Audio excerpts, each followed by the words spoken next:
আসসালামু আলাইকুম এভরিওয়ান। আজকে পাক্কা দিন পরে আপনার মাঝে মজার একটা রেসিপি লিয়েছি যেটা দেখে আপনার জিব্রাত পানি আইছে। অদহক্কা আমি গরু মাংসের খালা বোনা করবো। খালা বোনা করার লাগে এখানে আমি মাংস লইছিল, এইখানের মাঝে পারল জাতর মশলার গুঁড়া দিছি, তারপরে হলুদের গুঁড়া দিছি, পরিমাণ মতো লবণ দিছি আর সামান্য একটু মরিচের গুঁড়া দিছি।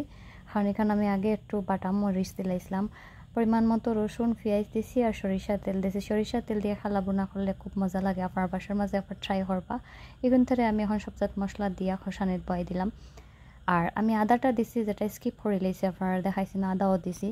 এগুলো আমার যখন হয়ে গেছে, কষি গেছে, তখন আমি এখানোর মাঝে পেঁয়াজ, তারপরে মেথি, খালি জিরা, তারপরে কিতা দিছি, তেজপাতা দিছি পরিমাণ মতো, আর কিছু খালা বোনার মশলা দিছি দিয়ে পালা করে লাড়িয়া সারিয়া এইখানোর মাঝে আমি একটু পানি এড করে লাইছি।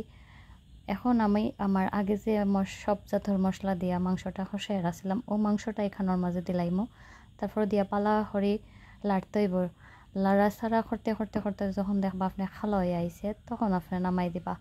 অদহক্কা আমার তরকারির কালারটা খিলা হয়েছে খুব সুন্দর। আমি আরও কিছুক্ষণ লাড়া ছাড়া করবো, এরপরে আপনারা লইয়া এখন দেখাইমো আমার গরু মাংসর খালা বোনাটা কিলা হয়েছে। আর ফার্স্ট টাইম তো আপনারা অবশ্যই দেখে লাইছেন। আর আজকের রেসিপি যদি আমার ভালো লাগে আপনারা বাসায় ট্রাই করবা। আর পালা তারপর সুস্থ থাকবা। আসসালামু আলাইকুম, খুদা হাফিজ।